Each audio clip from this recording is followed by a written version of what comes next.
नमस्कार, आपके साथ मैं अदिति त्यागी हूं। दिल्ली शराब पॉलिसी यानी एक्साइज पॉलिसी का जो पूरा मामला है उसमें आप जानते हैं दिल्ली के मुख्यमंत्री अरविंद केजरीवाल तिहाड़ जेल भेजे जा चुके हैं। उसके बाद से ही आम आदमी पार्टी में खलबली और पार्टी के विधायकों ने सुनीता केजरीवाल जो कि अरविंद केजरीवाल की पत्नी है उनसे आज उनके आवास पर मुलाकात की। इस दौरान विधायकों ने कहा कि अरविंद केजरीवाल किसी भी कीमत पर इस्तीफा ना दें और वो जेल से ही सरकार चलाएं।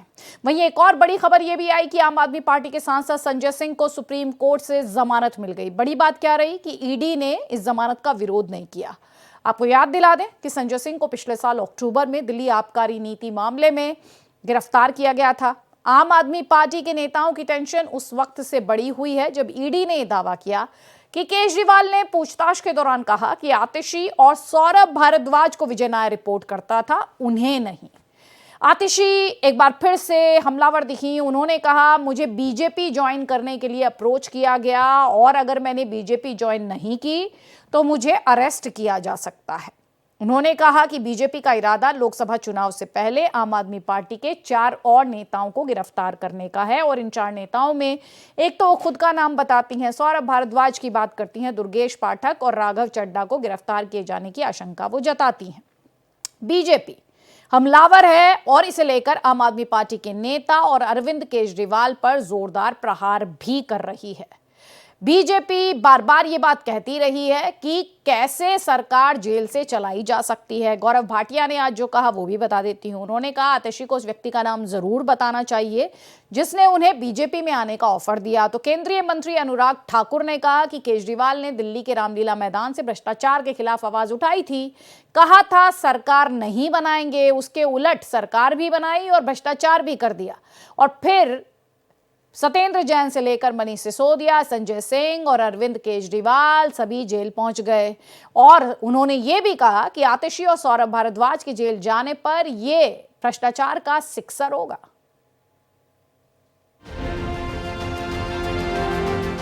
शराब घोटाला मामले में ईडी के शिकंजे में आए सीएम अरविंद केजरीवाल को तिहाड़ जेल भेजे जाने के बाद आम आदमी पार्टी की हलचल बढ़ गई।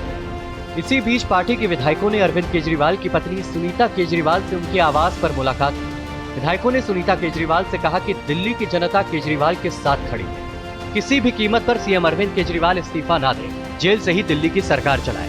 वहीं आम आदमी पार्टी के सांसद संजय सिंह को सुप्रीम कोर्ट से जमानत मिल गई है। ईडी ने सुप्रीम कोर्ट में जमानत का विरोध नहीं किया, लेकिन आम आदमी पार्टी में सबसे ज्यादा खलबली शराब घोटाला मामले में सौरभ भारद्वाज और आतिशी के नाम आने से मची हुई है। ईडी के दावे के मुताबिक अरविंद केजरीवाल ने पूछताछ में कहा कि आतिशी और सौरभ भारद्वाज को विजय नायर रिपोर्ट करते थे। इसको लेकर दिल्ली सरकार में मंत्री आतिशी ने बीजेपी पर निशाना साधते हुए कई दावे किए। आतिशी ने कहा कि मुझे बीजेपी ज्वाइन करने के लिए अप्रोच किया गया और कहा गया कि मैं बीजेपी में शामिल हो जाऊं, नहीं तो 1 महीने में मुझे अरेस्ट कर लिया जाएगा। साथ ही आतिशी ने दावा किया कि अगले कुछ दिनों में आम आदमी पार्टी के कुछ और नेताओं को गिरफ्तार किया जा सकता है। ये इरादा है कि आने वाले 2 महीने में लोकसभा चुनाव से पहले वो आम आदमी पार्टी के 4 और नेताओं को गिरफ्तार करने वाले हैं। वो मुझे गिरफ्तार करेंगे, वो सौरभ भारद्वाज को गिरफ्तार करेंगे, वो दुर्गेश पाठक को गिरफ्तार करेंगे और वो राघव चड्ढा को गिरफ्तार करेंगे। वहीं दिल्ली सरकार में मंत्री और आप नेता सौरभ भारद्वाज ने भी केंद्र सरकार पर निशाना साधते हुए कहा कि रामलीला मैदान में बड़ी रैली से बीजेपी डर गई। अगर जो 31 मार्च को रामलीला मैदान में दिखा, भारतीय जनता पार्टी के होश उड़ गए। भारतीय जनता पार्टी को लग रहा है कि इनका सब कुछ तो कर दिया जो करना था, पूरा जो प्लान था वो तो खत्म हो गया, सारे बड़े बड़े नेताओं को गिरफ्तार कर लिया, मगर ये पार्टी तो अभी भी खड़ी है। उधर बीजेपी ने आम आदमी पार्टी के नेता और अरविंद केजरीवाल पर जोरदार पलटवार किया है। बीजेपी ने कहा कि आतिशी को बीजेपी ज्वाइन करने का किसने ऑफर दिया उसका नाम बताएं। वहीं केंद्रीय मंत्री अनुराग ठाकुर ने आम आदमी पार्टी पर हमला बोलते हुए कहा कि भ्रष्टाचार मिटाने का दावा करने वाले खुद उसमें शामिल हैं। होली के पहले भ्रष्टाचार के आरोप में मुख्यमंत्री सहित 4 जेल पहुंचे। अब आतिशी और सौरभ भारद्वाज के जाने पर छक्का लग जाएगा। ये पिछले 4-5 वर्षों में आपने ऐसे बयान एक नहीं अनेक बार आम आदमी पार्टी से सुने होंगे, जिस पार्टी का आधार ही झूठ पर बना है। एक से एक बड़ा झूठा आम आदमी पार्टी में और झूठ बोलकर ये राजनीति में आए, राजनीति में आके भ्रष्टाचार किया। और जिस रामलीला मैदान में कभी इन्होंने भ्रष्टाचार विरोधी रैली की थी, वहां पर सारे भ्रष्टाचारियों को इकट्ठा करके रैली की है। एक तरफ अरविंद केजरीवाल की गिरफ्तारी के खिलाफ आम आदमी पार्टी लगातार इमोशनल दांव चल रही है, इसे लोकतंत्र बचाने की लड़ाई बता रही है, तो दूसरी तरफ बीजेपी लगातार आम आदमी पार्टी भ्रष्टाचार को लेकर हमलावर है और सीएम केजरीवाल के इस्तीफे की मांग कर रही है। Bureau report, Bharat express. और हमारे साथ संजीव उनियाल है, पॉलिटिकल एनालिस्ट हैं, और पवन शर्मा हैं, आम आदमी पार्टी के प्रवक्ता हैं। पवन शर्मा जी, आप देख रहे हैं बीजेपी भ्रष्टाचार को बड़ा मुद्दा बना रही है, बार बार ये बात कह रही है कि दरअसल आप तो भ्रष्टाचार के खिलाफ जंग लड़ते हुए सत्ता में आए, और अब जब भ्रष्टाचार के बड़े आरोप लगे हुए हैं तो आपकी पार्टी इतना कतरा क्यों रही है? अरविंद केजरीवाल इस्तीफा क्यों नहीं दे रहे हैं? देखिए, भारतीय जनता पार्टी तो पहले दिन से चाहती है कि अरविंद केजरीवाल जी दिल्ली की सत्ता में रहे ही ना। अरविंद केजरीवाल जी का मुख्यमंत्री होना भारतीय जनता पार्टी को चुभ रहा है, और इन्होंने भारतीय जनता पार्टी तमाम सारे रेड हमारे नेताओं पे, मुख्यमंत्री पे, डिप्टी सीएम पे, सारे विधायकों पे, सब पे रेड करवा ली। और जिस पॉलिसी की बात करते हैं, लेकर पॉलिसी की बात करते हैं, उससे 500 से ज्यादा रेड हो गई, 1000 से ज्यादा अधिकारी लगा लिए।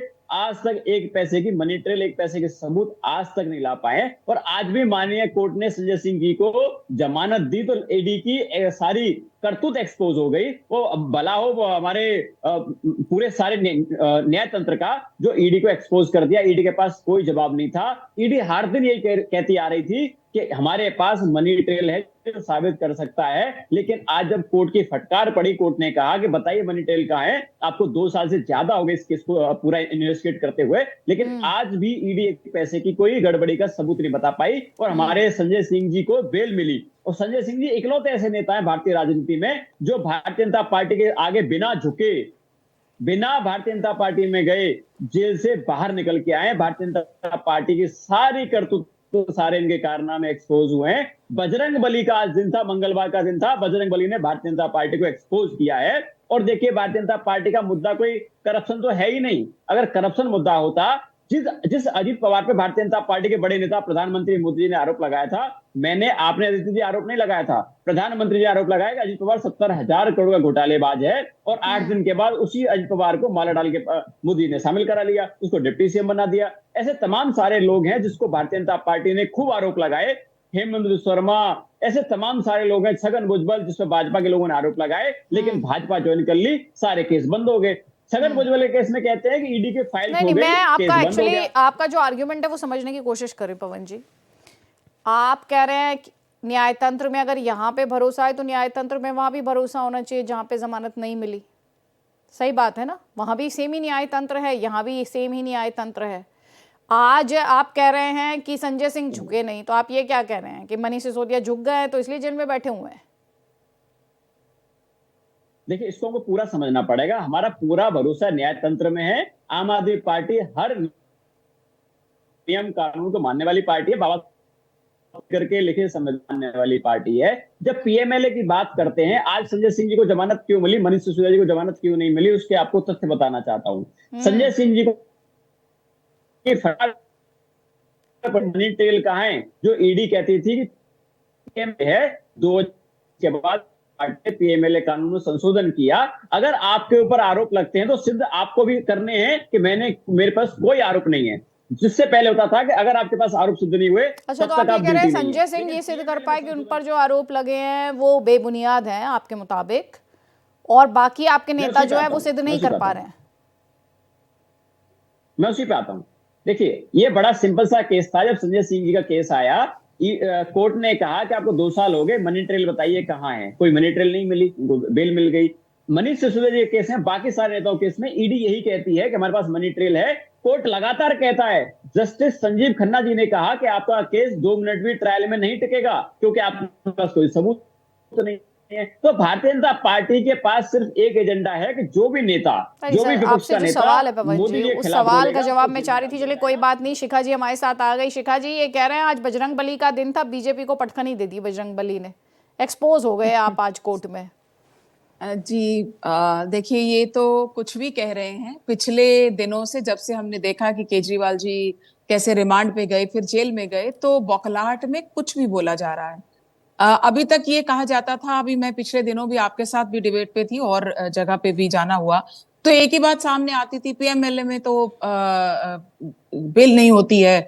कोर्ट, मतलब इनके कहने के मुताबिक तो ये था कि कोर्ट भी जो है मिले हुए हैं, इस हद तक इन लोगों ने बयानबाजी कर दी थी। लेकिन आज सबके सामने आया है कि जेल और बेल दोनों कोर्ट करता है। अगर जेल हुई थी उस समय, अगर रिमांड दिया गया तो फिर जेल हुई, उसको ये लोग मानने को तैयार नहीं थे। बीजेपी ने ये कर दिया, बीजेपी ने, इन्वेस्टिगेटिंग एजेंसी ने कुछ तथ्य कोर्ट के सामने रखे, कोर्ट ने उनके आधार पर केजरीवाल को जेल दी। और उसी तथ्यों के आधार पर आज जब ईडी ने कहा कि हमें संजय सिंह को बेल देने के लिए इस समय कोई हम कंसेशन देते हैं, इनको दे दी जाए, तो कोर्ट ने उनको बेल दे दी। तो कहने का अर्थ यही है कि जब कोर्ट में मामला होता है, कोई क्राइम कमिट होता है, उसके ऊपर कोई, कोर्ट को छोड़ दीजिए, कोर्ट में जो हुआ वो अलग चीज है, कोर्ट में जो हुआ वो एक अलग बात है, लेकिन ये उस कोर्ट की प्रक्रिया को अपनी जीत बता रहे हैं और आपके लिए झटका बता रहे हैं। कह रहे हैं आपको पटखनी मिली है आज बजरंगबली के दिन। देखिए, पटकनी है या क्या है, ये मैंने यही कहा कि पिछले दिनों से जो बातें चल रही थी ना, वो सारी केवल हवाई बातें हो रही थी, किसी तरह की भी, चाहे केजरीवाल जी के बारे में भी, चाहे कुछ भी। और आज दिल्ली की जनता, देश की जनता बिल्कुल साफ स्पष्ट समझ चुकी है कि जहां क्राइम होगा, जहां कोर्ट ये समझेगी कि उनको बेल नहीं, पहले संजय सिंह जी की भी बेल जो है वो रिजेक्ट हुई थी। अगर कोर्ट ने, आज ईडी ने ये कहा कि हमने सफिशिएंट अपने एविडेंस अभी तक इनसे गैदर कर लिया, हमें फर्दर इनकी अभी आवश्यकता नहीं है, तो डेफिनेटली कोर्ट ने भी उस पॉइंट को माना और बेल मिली है। तो इसमें किसकी पटकनी और किसकी नहीं, मुझे समझ में नहीं आता है। कोर्ट के सामने कुछ तथ्य आते हैं, उसके आधार पर कोर्ट निर्णय करता है। आप कह रही है कोर्ट के सामने कुछ तथ्य आते हैं। पवन शर्मा 20 सेकंड, उसके बाद तौसीफ अहमद और संजीव उनियाल, जल्दी जल्दी प्लीज। देखिए, आज कोर्ट के सामने ईडी एक्सपोज हुई। वो संजय सिंह जी को जमानत इसलिए मिली तो ईडी से सवाल पूछा गया कि मनी ट्रेल के आधार पर आपने संजय सिंह जी को जेल में डाला हुआ है, मनी ट्रेल कहाँ है? आज ईडी मनी ट्रेल नहीं साबित कर पाई, इस वजह से ईडी बिल्कुल गलत नहीं कर पाई, इसलिए जमानत मिली है। और इसी वजह से बाकी सारे नेताओं पे जो भारतीय जनता पार्टी ईडी आरोप लगाती है, आज तक एक पैसे की भी ट्रेल नहीं मिली है। लेकिन भारतीय जनता पार्टी के ऊपर शरद रेड्डी से 60 करोड़ रुपए ऑन रिकॉर्ड इलेक्ट्रल बॉन्ड उसकी गिरफ्तारी के बाद देने का सबूत मिला है। तो भारतीय जनता पार्टी के नेताओं पर रेड कब होगी? भारतीय जनता पार्टी के नेताओं से पूछताछ कब होगी? उन्होंने ये कहा मनी ट्रेल नहीं मिला, या ये कहा इनसे पैसे की रिकवरी नहीं हुई? दोनों में अंतर है सर, ये आप, I hope you know the difference between the two. देखिए, उनको bail money trail and the recovery. ठीक है सर, अब जवाब दीजिए आप पहले संजीव उनियाल और फिर तौसीफ अहमद, जल्दी जल्दी प्लीज।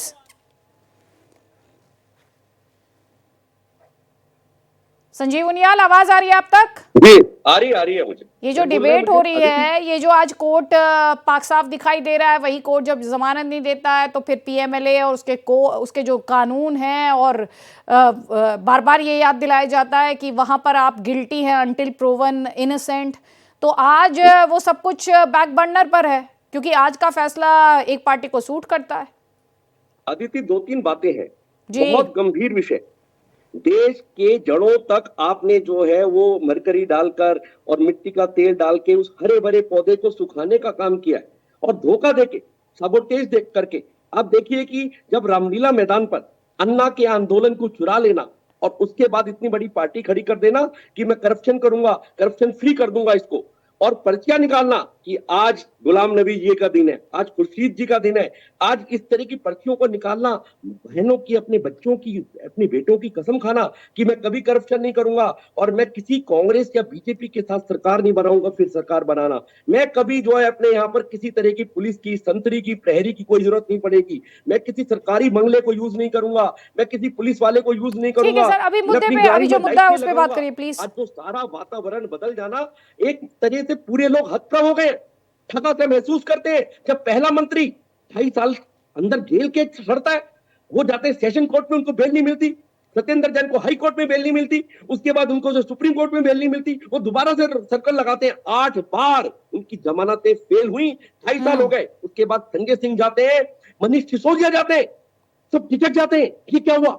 मनीष सिसोदिया जैसा ईमानदार आदमी को अंदर चला गया, क्या किया इसने आखिर? और जब उसको जमानत नहीं मिली, ईडी को 4 आप जो है कटघरे में खड़ा कर सकते हो, परंतु जब उसको जमानत कोर्टों से नहीं मिली तो आपको अपने आप मजबूर होना पड़ा, कहने पर, सोचने पर वाकई लोग सोचने लगे कोई गड़बड़ है। और जब केजरीवाल को गिरफ्तार किया गया तो लोगों की आंखें खुल गईं। जिस व्यक्ति को हम कट्टर सर, मैं ईमानदार आपसे कहते कोर्ट थे की प्रोसीडिंग और आज जो सब कुछ हो रहा है उस पर बात कर रही हूँ। ठीक है, तौसीफ अहमद खान टीएमसी के सपोर्टर भी हैं। तौसीफ, आज केंद्रीय मंत्री अनुराग ठाकुर ने ये कहा कि जो दल इनके साथ खड़े होते हैं वो सब करप्ट हैं, उनमें से कोई भी अपनी जिम्मेदारी से और जवाबदेही से पल्ला नहीं झाड़ सकता। अदिति जी, ये अनुराग ठाकुर ये वही है जिन्होंने बोला था गोली मारो सालों को। ये वही अनुराग ठाकुर है। इनकी जो बातें हैं, ये उल्टा चोर कोतवाल को डांटे। आज ये दूसरे को चोर कह रहे हैं, लेकिन ये खुद चोर है। और इनका पोल तो सुप्रीम कोर्ट ने खोल के रख दिया। इलेक्टोरल बॉन्ड्स के मामले में एक शब्द ये नहीं बोले। अनुराग ठाकुर ने क्यों कोई सफाई नहीं दी इलेक्टोरल बॉन्ड्स पे? देखिए, बीजेपी एक्सपोज हो चुकी है। सुप्रीम कोर्ट के दो बड़ा गलती बीजेपी से हुआ अभी रिसेंटली सुप्रीम कोर्ट के मामले में। एक, इलेक्शन कमीशन के मामले में जब सुप्रीम कोर्ट ने फैसला दे दिया था कि 3 लोगों की कमेटी में एक चीफ जस्टिस ऑफ इंडिया रहेगा, उसको ये पसंद चाहते नहीं थे कि अपॉइंटमेंट, इलेक्शन कमीशन के अपॉइंटमेंट में कोई रोल रहे किसी न्यूट्रल पार्टी का। तो इसलिए कानून ला करके पार्लियामेंट द्वारा उन्होंने सुप्रीम कोर्ट के जजमेंट को नकार दिया।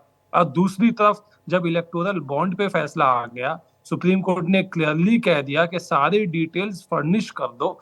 तो ये चले गए सुप्रीम कोर्ट के पास, प्रेसिडेंट के पास जाकर के पिटीशन लगवाने लगे। वो बार काउंसिल के चेयरमैन को लेकर के इन्होंने इस्तेमाल किया, हालांकि कुछ कर नहीं पाए। तो आज जो है पब्लिक व्यू कोर्ट में, जुडिशरी में, ये सारा आज जो है बीजेपी एक्सपोज है। इसलिए आप देखेंगे कि संजय सिंह जिनको हालांकि जब इनके बेल के हियरिंग हुई थी इसके पहले में, तो सुप्रीम कोर्ट ने कहा भी था कि 2 मिनट ये पीएमएलए का केस इनके खिलाफ टिक नहीं पाएगा। हालांकि उस वक्त उनको बेल नहीं दिया गया। लेकिन अब जो है ये व्यू जो है बदल रहा है। जो इलेक्टोरल बॉन्ड से जो सारे तथ्य सामने आए, ऑन रिकॉर्ड हमारे होम मिनिस्टर झूठ कहते हैं। ठीक है, आप ये आरोप लगा रहे हैं, तौसीफ अहमद खान ये आरोप लगा रहे हैं शिखा जी, कि इलेक्टोरल बॉन्ड में जो डेटा पब्लिक किया गया उसके बाद आपकी यानी बीजेपी की और एजेंसीज की पोल खुल रही है। किस मामले में? मुझे तो समझ में नहीं आ रहा है कि किस मामले में पोल खुल रही है। जो इलेक्टोरल बॉन्ड जिन्होंने लिए, सबने साफ स्पष्ट रूप में क्या कहा है कोर्ट ने, वो तो सबने ही रखे हैं, सभी पार्टियों को मिले हैं। इसमें क्या पोल खुली है, हमें तो समझ में नहीं आ रहा है। पहली बात, पोल खुलती है जब आपने कोई करप्शन की हुई होती है, आप उसको छुपाते हैं और फिर इन्वेस्टिगेटिंग एजेंसीज उस चीज को उजागर करती हैं और उसके बाद कोर्ट आपको उसमें दोषी पाता है और जेल भेजता है, वो होती है पोल खुलना। अभी काउंटर लूंगी मैं। तौसीफ अहमद खान ये कह रही हैं फिर तो टीएमसी भी उतनी ही दोषी है। इलेक्टोरल बॉन्ड से पैसा तो, चंदा तो उनको भी आया है। नहीं, देखिए, ये जो सीक्रेसी छुपाना, आखिर ये छुपा क्यों रहे? इस बात में अगर इनके पास कुछ नहीं है छुपाने का, कोई करप्शन नहीं है, तो इतने दिन से इन्होंने सारा ताकत क्यों झोंक के रख दिया? इतने दिन से इस मामले को दबा के क्यों रखे? यहाँ तक कि जब सुप्रीम कोर्ट का फैसला आ गया, ये प्रेसिडेंट के पास चले गए कि प्रेसिडेंट के पास से इसको इसमें स्टे लगवाएंगे, जबकि वो बहुत ही रेयर होता है। ऐसा कुछ प्रोविजन नहीं है कॉन्स्टिट्यूशन में कि सुप्रीम कोर्ट के ऊपर अपने आप को ये समझते हैं, कानून से ऊपर बीजेपी को संजीव उनियाल ये कह रहे हैं कि जब कोर्ट पब्लिक करने वाला ही था, करप्शन की बात हो रही है, इलेक्टोरल बॉन्ड से जुड़ा हुआ डेटा, तो बीजेपी या सरकार उसे रोकना क्यों चाहते थे? मैं आपको बॉन्ड्स के बारे में एक बात बताना चाहता हूं कि प्योरली बॉन्ड्स लीगल था। उस बॉन्ड्स को लीगल करने में हम उनको स्क्रूटिनाइज कर सकते थे। जब सुप्रीम कोर्ट ने कहा 7 दिन के अंदर आप पूरी लिस्ट लेकर आओ, तो आपने देखा कि बैंक लेकर आया, पूरी लिस्ट लेकर आया, 10 दिन के अंदर लेकर आया। परंतु वो लोग जो इतने बड़े बड़े कांड करके स्विस बैंक में अपने खाते खोलकर बैठ गए थे, उससे तो ये अच्छा है। इस तरह की करप्शन से तो भारतीय जनता पार्टी ने उस बैंक के थ्रू, आपको पता 13,000 करोड़ रुपए की ट्रेजरी इकट्ठी हुई थी बॉन्ड्स के थ्रू, वो भी सरकारी पैसे में गया था। और एक एक चीज क्लैरिटी के साथ है, कोई आदमी पर्सनल लेवल पे खा नहीं रहा उसको। एक पार्टी में गया है, उसका रिकॉर्ड है, व्हाइट में सारा बॉन्ड गया, बैंक के द्वारा दिया गया, आरबीआई की सुपरविजन में गया हुआ है, उसमें कोई बॉन्ड्स करप्शन का पार्ट नहीं है। परंतु इस करप्शन को जो केजरीवाल कर रहा है, उसको कैसे डाइल्यूट कर सकते हो? पहले पवन शर्मा का व्यू पॉइंट, फिर तौसीफ आप जल्दी से। Pawan Sharma 30 seconds please. 600 करोड़ रुपए का करप्शन हुआ है, उसको कैसे कर सकते हो? ठीक है, जवाब लीजिए। किसी के इलेक्टोरल बॉन्ड लेना बुरी बात नहीं है। देखिए सुनिए पूरी बात। देखिए किसी से इलेक्टोरल बॉन्ड लेना बुरी बात नहीं है, लेकिन जो आरोपी लिकर पॉलिसी में अक्यूज है शरद रेड्डी, उसकी जेल होने के बाद, जमानत होने के बाद अलग अलग लेवल पे 60 करोड़ रुपए के इलेक्टोरल बॉन्ड लेना, ये बड़ी बात है। दूसरी बात, देश की ऐसी 43 से ज्यादा कंपनियां हैं जिसपे कि भारतीय जनता पार्टी की ईडी, सीबीआई, आईटी ने रेड करी, और रेड करने के बाद में लगभग 2700 करोड़ रुपए के इलेक्टोरल बॉन्ड उन कंपनियों ने दिए। तो ये ऐसा लगता है कि भारतीय जनता पार्टी पूरा एक्सटॉर्शन का रैकेट चला रही है। और दूसरा, ठीक है सर, अब आते हैं दिल्ली एक्साइज पॉलिसी का जो मामला है उससे जुड़ा हुआ सवाल है। बीजेपी कह रही है, ठीक है सर, बीजेपी कह रही है कि सबूत लेकर आए आतिशी, जिसने उन्हें ऑफर किया अगर बीजेपी ज्वाइन नहीं की तो गिरफ्तार करवा देंगे। उस पर आपका जवाब?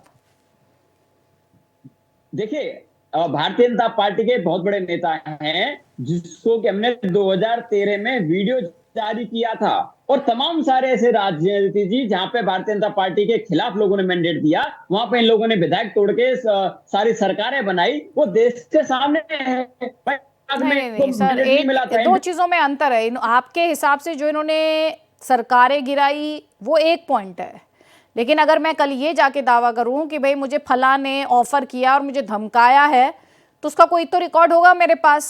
वरना कल को मैं जाकर कहूं आपने मुझे धमकाया है, बिना किसी रिकॉर्ड के बोल सकती हूं मैं?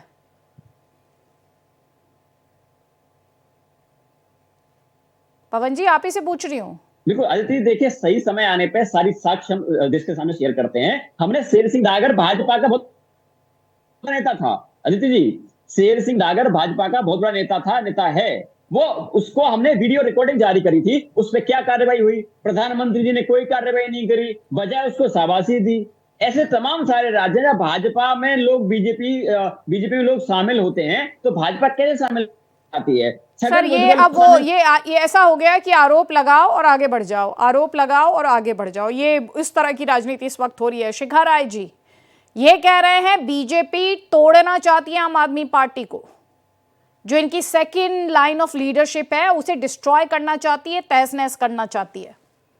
क्या आज सही समय नहीं था जब आतिशी जी ने कल पूरी प्रेस को इनवाइट करके कि मैं एक एक्सपोजे करने जा रही हूं?